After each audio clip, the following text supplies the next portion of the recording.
I'm Dr. Lisa Belisle, and you are listening to or watching Radio Maine, our video podcast where we explore and celebrate creativity and the human spirit. And today we are here with a longtime Maine resident who I'm actually pretty fascinated to know that I haven't run across before because we both have deep roots in Maine.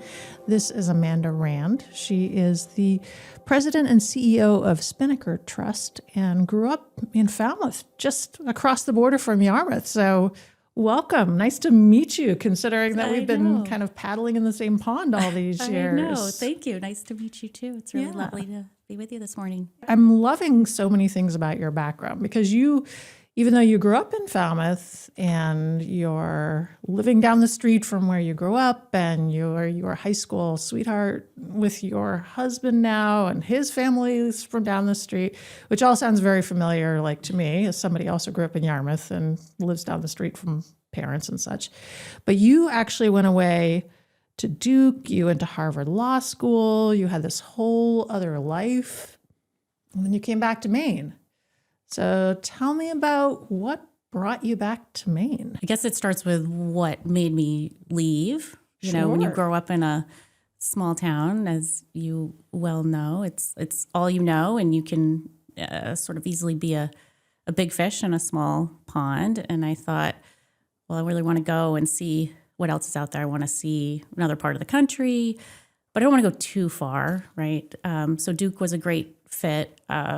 Growing up, my mom, she still is a sports fanatic, and she, to this day, has a massive crush on Coach K and would watch all the Duke basketball games. And we had pretty strict TV rules growing up. No TV after 6 at night, unless I was huddled on, in her room with her watching basketball or whatever she happened to be watching, Jeopardy, you name it. So we watched a lot of Duke basketball, and in the early 90s, Duke was, phenomenal. They were winning back-to-back championships, and my mom would say, look at those, kids at the game. They're all brilliant, and they're acting like fools and having so much fun. And I thought, well, that could be a fun place to spend 4 years. And so I was lucky enough to go to Duke, and, after being there for 4 years, as much as I wanted to get it away from me, and I couldn't wait to get back to New England. So applying to law schools, I only applied to schools near Maine and New England, wanted to be close by. And then I thought, well, I'll work in Boston for a few years, and I'll get some experience, and we'll save some money, and then we'll move home. And that turned into actually only 1 year. My husband and I, the same week we found out we were expecting our oldest child, our son, Pierce Atwood, said they were looking for a trust and estates lawyer.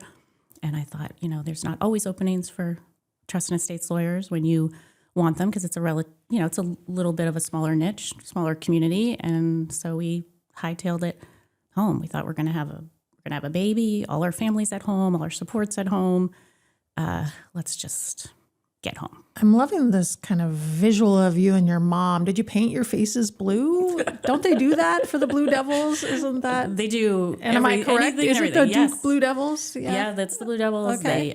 We camped out for games at when I was in school. My mom and I had a wonderful trip. My mom's friends with Joanne Palumbo Macaulay, who was, the coach at UMaine, and then the women's coach at Duke. And we were fortunate enough that Joanne, a few years ago, got us tickets to one weekend, a men's game and a women's game. So we went down, we stayed at the Washington Duke Inn. Mom and I went to both the games. We got on the court. She went to a women's practice.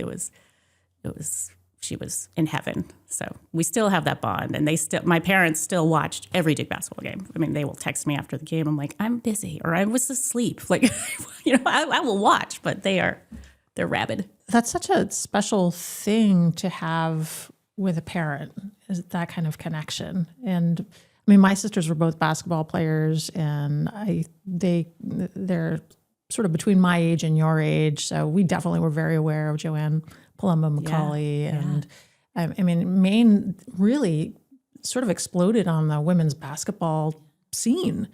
But then I know that you're talking separately, Duke, was it the men's team or the women's team that you would watch? Mostly the men's. I mean, back in the early 90s, you couldn't watch women's basketball on TV that easily, like you can now. So Yeah, mostly women's, and she was right. It was a fun place to be for 4 years. Everyone around me was super smart. I was very quickly a small fish in a much bigger pond, and that was good for me. And I learned a ton and made some nice connections, and it really set me up. It was a gift. It set me up for the rest of my life. It's interesting because I think, Falmouth, Maine has some really great school systems, and Falmouth is one of them.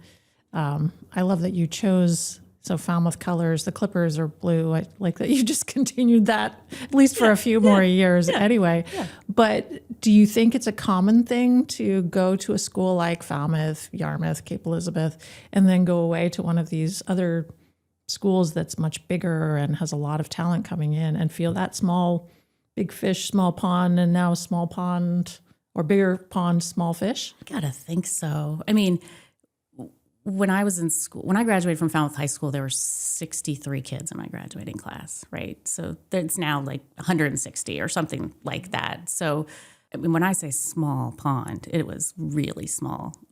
So even to go to Duke, which is not that big of a school, where there's 6,000 undergrads, felt just enormous to me. And so, and 160 isn't a big school either, or I don't know what Yarmouth is at now or Cape, but I don't think they're much, if anything, they're probably a little smaller. And I think any kid would probably be lying if they said they didn't feel a little bit of like imposter syndrome or trepidation about going off to a big place. I think those schools equip the kids to do incredibly well wherever they end up. I used to do interviewing for Duke, actually, for kids that were applying.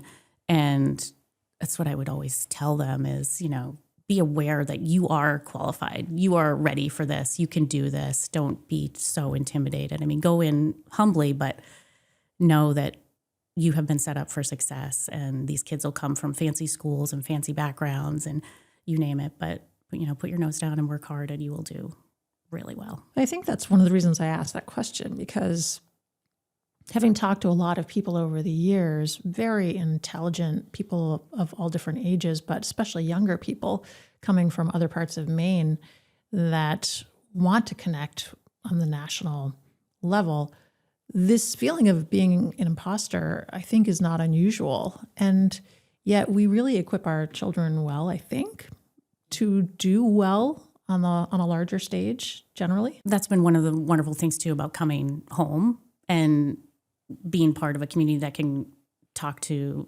younger professionals, younger students, and say, you can go and you can do anything. And then you can choose to come home to Maine. I hope you do. I hope you come back here and use your skills here because we desperately need them and want them.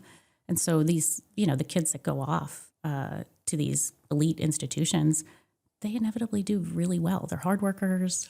They've come from a background, I think, that has equipped them to do well. Well, this leads me into the next set of things I'm thinking about, and that is the work that you do with Spinnaker Trust and the culture that you've been building there, which is a culture of diversity and inclusion and really trying to bring forward people's voices so that you can represent the greater community. But in doing so, you're going to need to hire great people. And you're going to want to hire, hopefully, people who not only grew up in Maine, but grew up elsewhere. So as part of that, do you feel like some of the learnings that you yourself had when you left, went to Duke, went to Harvard Law, came back, does that translate into an awareness that helps you with hiring? That's a good question. When we are looking to add to our team, obviously the most basic thing is their skill set. But I would say very close to that is their work ethic / demeanor / emotional intelligence. That is very high on our list for what we're looking for a host of reasons. One, it's just better to work with people who have an awareness about themselves and their coworkers and can get along in sort of any environment and can kind of go with the flow. But importantly, we're working with families on really intimate, challenging issues. When you start talking about people's finances and what they want to happen with those finances down the road. We're working with multi-generational families. We're working with families that don't always get along. Most of them do, but not all of them. And so people who have the ability to read the room and understand how to navigate those types of challenging, personal, sensitive conversations is as important, frankly, as their background and skill set, because you can have all of the training in the world and all the technical knowledge in the world, but if you can't relate that and communicate that to somebody at whatever level they need it to be to receive it, it's not worth very much, right? So we are, I think my background and my focus on the whole team member and the whole team is something that has translated into us, by and large, having really wonderful folks work for us that really get what we're trying to do and helping families with their wealth. For people who don't know what estates and trust, I mean, I'm hoping everybody does, because everybody has enough wealth that that's going to happen, but maybe not everybody. You know, everybody, it's hard to say who's watching. But what does that sort of mean at a granular level? What types of things are you doing to help people with their planning? So, you know, Spinnaker, primarily we're an investment management shop. So we are in, you know, custodian and caring for their wealth and managing it for them.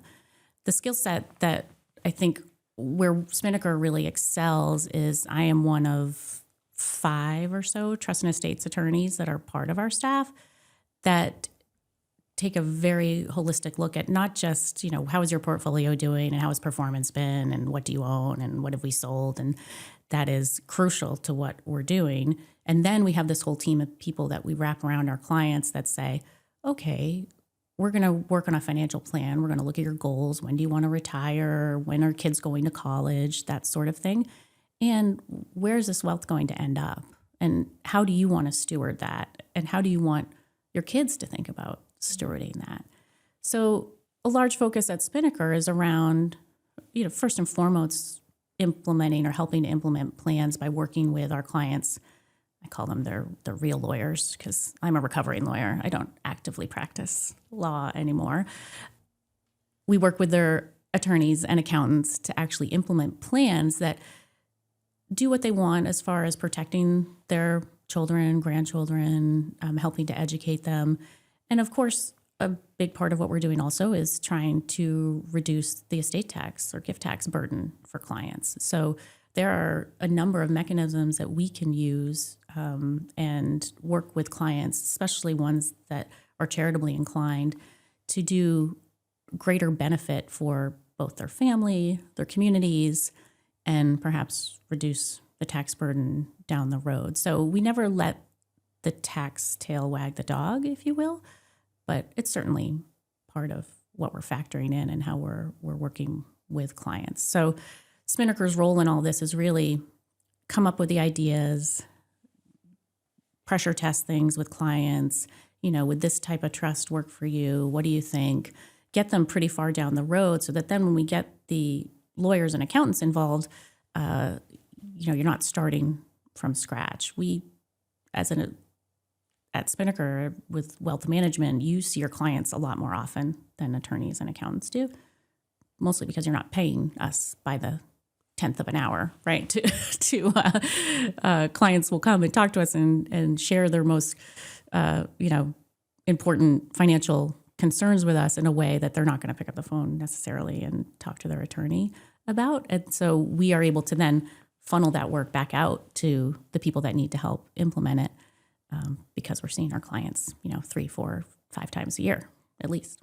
So you mentioned the nonprofit and sort of this idea of transfer of wealth, not only to the next generation, but also into charitable places.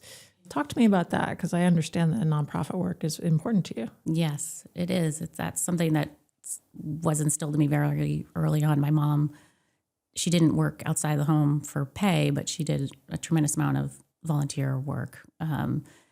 And so that's something that's been really important to me as well. And our clients, by and large, are incredibly charitably inclined too.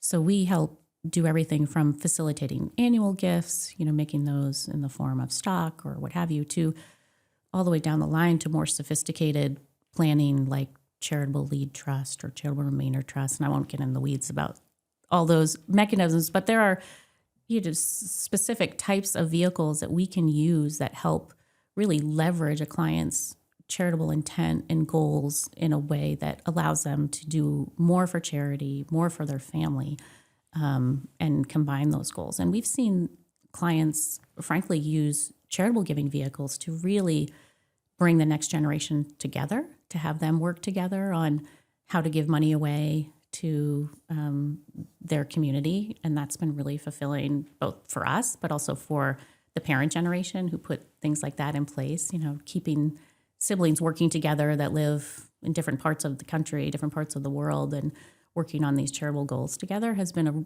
wonderful vehicle for a number of our families to stay close. You talked about your mother and her involvement in nonprofits. Do you have a specific, aside from what you do as Spinnaker, do you have a specific set of interests yourself? I would say my life experiences have really guided where I spend my time in the nonprofit space. So, for example, we were speaking before we started. I lost my sister when I was a teenager. She died in a car accident very young. And, fast forward 15 years or so, and that was really the impetus for me to get involved at the Center for Grieving Children, having been a grieving child myself and seeing the incredible work that the center was doing.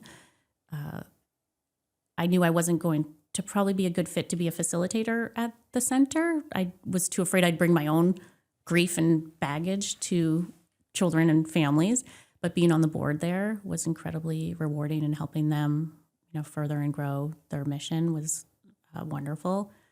So that's an example. And then I've most recently in the last 8-9 years or so, I've gotten very involved at Maine Medical Center and Maine Health. When my youngest was born, I suffered a stroke and was incredibly lucky to have been brought to Maine Medical Center. They were able to remove a clot that had formed during labor, and I had a full recovery. And that'll instill gratitude in you pretty quickly for the team that was able to do that. And so that has led to me getting more involved at the hospital and also in the American Heart Association. So I'd say I talk to my team a lot at Spinnaker about the importance of getting involved in the community, but I also tell them, don't pick an organization just to check it off your box. Like, oh, Amanda said I should get on a board. Here's one. Make sure you choose something that is meaningful to you, whether it's in the arts or it's, theater or a museum or a school or whatever it is. Like, choose something that speaks to you, because there is work involved in the nonprofit work. And if you find that connection, it can really add to your life and make you feel an even bigger part of the community around you. So for me, that has really guided where I want to spend my time and where I hope I can make a contribution. It's so interesting to me when I talk to people about their backgrounds. And I think obviously the longer that any of us walk the planet, the more likely it is that something is going to happen to us that is really life-changing. But then sometimes I talk to people like yourself who have had probably a stacking up of life-changing things in a way that I'm always astounded by how resilient people have been able to be and yet still carry with them what happened in their past. So you've already described these two very personal things that happened in your life. You also were joining Spinnaker in 2008 at a really pivotal time. There was a lot of shifting that was external to you, but somehow you kind of turned things around, eventually really bolstered this organization and went in a different and great direction with it. So do you think that your personal experiences of working through challenge contributed to your ability to move this organization forward? I hope so, right? I mean, you always hope that when you face something challenging in your life that you grow from it and hopefully take some positive from it. And for me, I think it has made me a more empathetic leader. I know very well, unfortunately too well, what it means when something is going wrong at home, whether it's a health event or a loss, you name it. And so I have tried with our team at Spinnaker to really take the long view of, we are a team here. You are going to have moments in your life where you are being pulled, whether by a sick parent, your own sickness or illness, a child's struggles, and all of that is, frankly, more important than what is happening at Spinnaker day to day. And so if we can take care of our team when they are going through something hard and challenging in their personal life and be there for them, I've seen it. They show back up for Spinnaker and their team, and they pay that forward. And so, you can take a short-term view of some of this stuff and say, oh, this isn't a good fit and we're going to move on. But I have found certainly, and I'm not alone at Spinnaker, it's an ethos we have at the firm that we have to take care of each other in large part before we can take the best care of our clients and our community. So I think certainly my background has informed how I show up at Spinnaker, for sure. It is crucially important to me that our team know we're going to work hard, we're going to do the best job we can for our clients, and we're going to take care of each other. And otherwise, why are we doing this, right? I talk to my team a lot. We spend more time with each other than our families most days of the week. So let's make that a supportive, it's not all unicorns and rainbows. There's hard days and there's hard work to be done, but by and large, our team has each other's backs and supports each other no matter what we're going through. And that's... So you and I think, share a love of reading. And I was very interested to hear that you enjoy, in particular, reading about leadership, personal growth, books on team culture, storytelling, perspective. And of course, I have to learn more because I love all of those things as well. And I also am really enjoying this conversation in part because I've been in leadership roles. And while I love the theory, I also know what it takes to bring theory to day. And it seems like you might be one of these people who's able to do this to some extent. So talk to me about some of the influences in story and in reading that you've brought into your work. I would say in the last 10 years, rediscovered a love of reading. All I did was read for school and law school, and I actually got so good at skimming that when I would go to read a novel, I'd miss chunks because I had skimmed. I'm like, wait, who's Paul? I don't know. Then I'd have to go back a few pages. So for a while, reading for pleasure those words didn't go together for me. But I'd say, in the last 10 years or so, I've reconnected with that. And I love alternating between, well, first of all, I keep a list like most people do. I don't have a special app. It's just in my notes app on my phone of, if you recommend a book to me, it'll go in there. I don't know if I'll read it this year. I might not read it for 3 or 4 years, but I'll get to it. And I will knock off those. So I take recommendations from folks. I'll pull a list of, this was President Obama's reading list from last year, or this was the Times list of beach reads, or this was some leadership books that spoke to Warren Buffett. Right? So and I'll take all of those and I'll kind of knock them off here and there. And I've definitely taken stuff away from all those different genres. Maybe not my beach reads. I don't take a lot of leadership lessons from those. Those are just fun.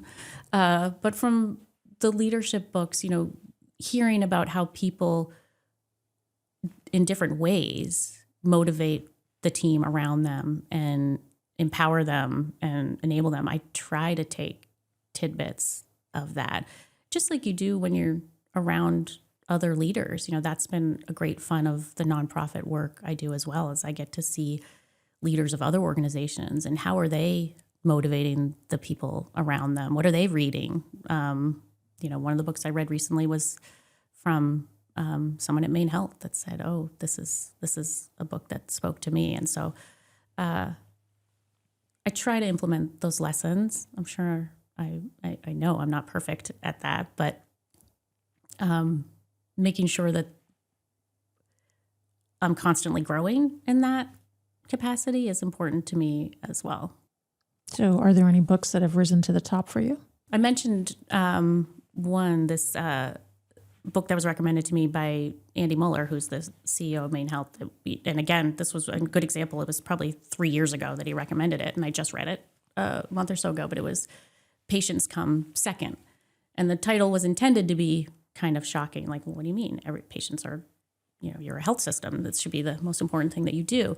The idea being that you need to take care of the care team, and they need to feel supported and empowered and as though they're well functioning before they can take good care of patients. And that, that really spoke to me because we talk about that at Spinnaker a lot. Like, we have to take care of each other before we can take good care of our clients. And so, if you have a toxic work environment, it's awfully hard to take good care of your patients, clients, customers, whatever that is. Well, that's actually great to hear that Maine Health is thinking about that way, because I trained at Maine Health. I worked at Maine Health. I have a son who works now for Maine Health.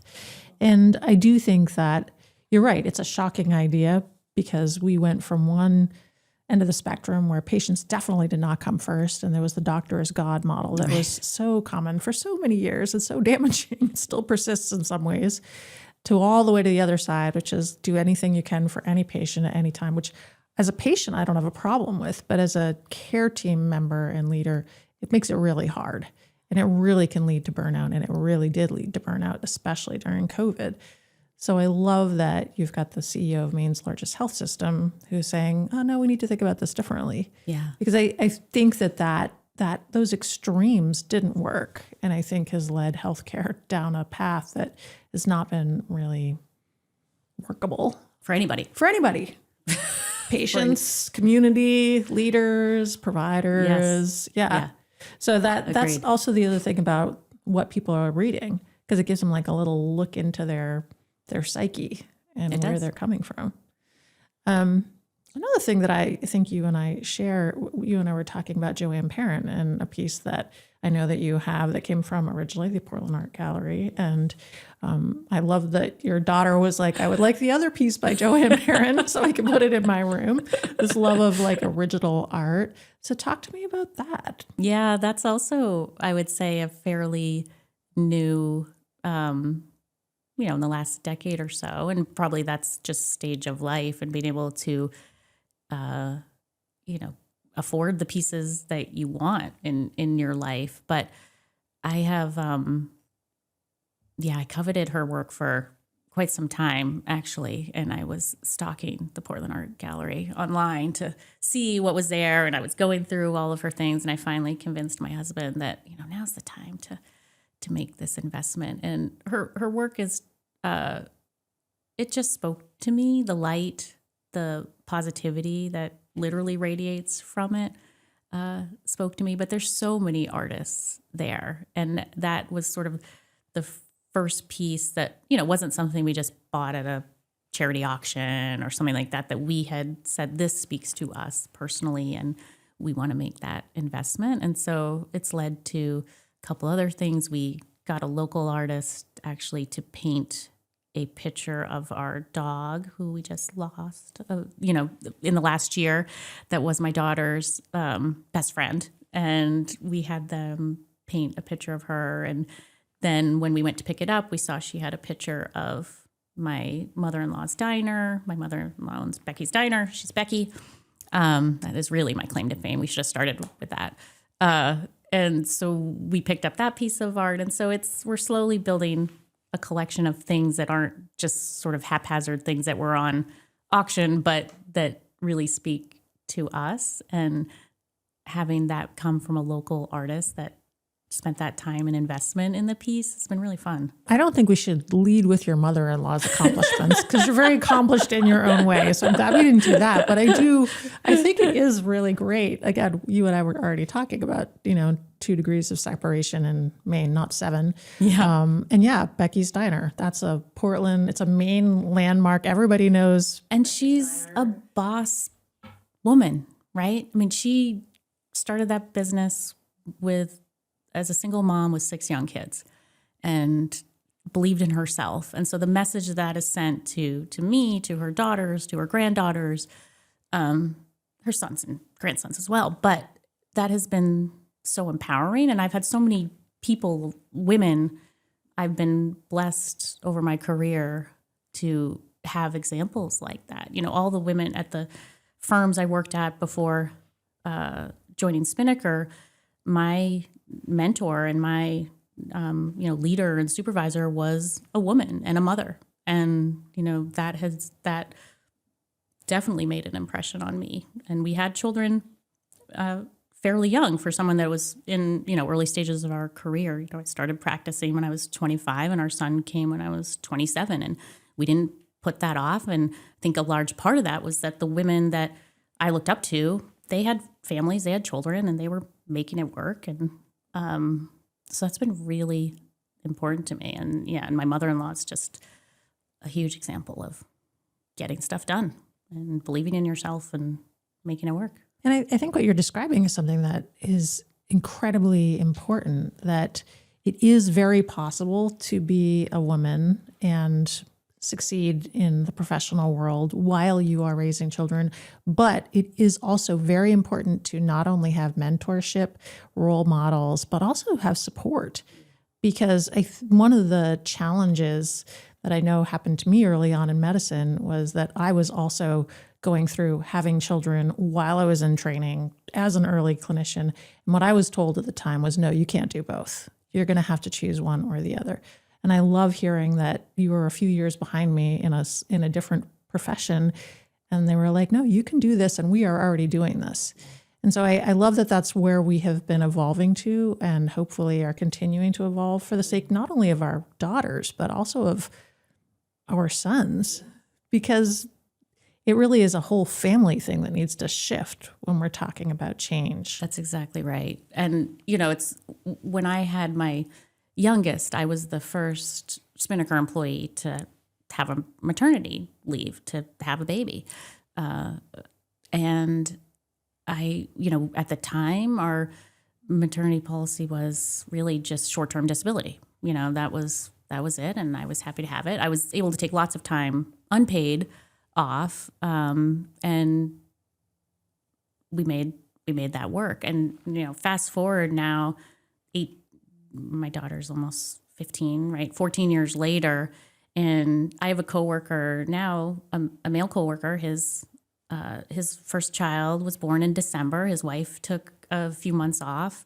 They've had some family help. She had to go back to work, and he's off this month and taking his leave, because now we offer 12 weeks of paid leave, and you can take it intermittently. You can take it, I would say most of our female colleagues that have a child, they end up taking it, right away after the child's born. But we've got lots of our male colleagues who will take a couple weeks in, and then they'll take like this a month or so after their wife goes back to work to prolong the time before the child has to go into daycare or get a nanny. And it's wonderful. And, it's that progression has been fun to be a part of and to push forward. And, and I can't take the full credit for that. A lot of it is our younger team members being like, hey, what's Spinnaker doing here? Like, you can be more generous. You can make this work. And I'm committing to you. And I would love that commitment from Spinnaker for the first few months after having a child. And it's been wonderful. And I think that there's a reality to that approach that is important to recognize, that what unfortunately historically happened was people would take time off and then there's nobody there to do the work. And then it made everybody upset with the person who took the time off. I think it still happens, unfortunately. But if you plan for it and you know somebody is going to have a medical issue, it's a planned medical issue. Somebody's going to have a baby and maybe it's planned, maybe it's not planned, but we know it's going to happen. But you say, like, we're going to need to make adjustments as to how the work gets done. We're going to know that this is in our future. We're going to figure out how we're going to pay for it, planning for that as a normal life stage. Right. Like I think that. And one to be celebrated. Absolutely. Actually. Yeah. Well, in the case of the children, maybe not the medical issues, but, Fair. But yes, I think that that's where we get into trouble is when we've tried to sort of legislate forward something that there's no structure in place to support. And then it just becomes a problem. It's always well, that person, they did this and that's not fair. It's not true.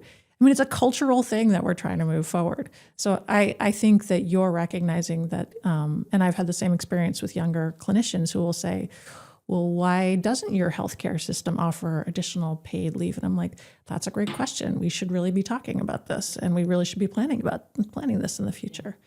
So I think it's fantastic that this is where we are going toward. It is, and I should say we're lucky in a way in our business that it is easier to cover for each other. It's not shift work. It's not like this won't get done if this number of people aren't here. Yes, it might create some additional work for folks for a limited period of time, but I am aware of the business we're in makes it a little bit easier to be generous. Yeah, and that is fair. I mean, when I've worked with people who are, if I have a neurosurgeon who happens to be the only one in New England who does this very specific procedure, then that person taking time off is not going to be as easy to cover as maybe somebody that's in a large family medicine practice. Right. So yes, certainly there are different things that happen within industries and organizations, but I still think that, as I said, it's sort of the planning for it that for me makes all the difference. Yeah, and once you've decided that this is how you want to have things work for your team, then it falls into place because you do the work, as you say, to plan for it. It's making that decision, I think, that this is how we're going to do it. And so these are the steps we need to do to plan for it. So for you, anything that you see in your future that we haven't talked about that's kind of new, interesting, intriguing to you, surprising, a direction you want to head in? I'm so happy and grateful for the life my family has been able to create here in our hometown, to be able to do what I love to do right here in Spinnaker and right here in Maine has been so rewarding. And so I think as I'm definitely on the back half of my career, what I'd like to spend time doing is developing the people behind me. How can I support that next generation of leadership at Spinnaker? We have so many talented people coming up that are doing incredible work right now, and being, to the extent I can, a mentor to them and helping them grow their careers and their leadership skills. That's something that I would like to focus on as I, wind down, long wind down.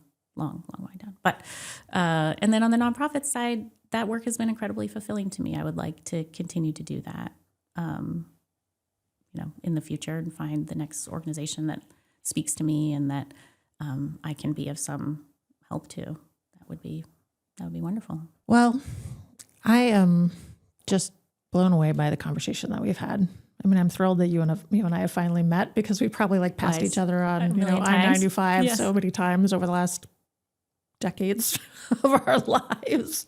But I love that you're open to whatever the next step is. And also I can hear this intergenerational thing that you're bringing forward from your mother, probably her mother that we haven't even talked about, but your husband's mother, and I really appreciate that you're doing that for Maine and for the community. So thank you for talking with me about it today and for being here. Well, thank you. This was lovely.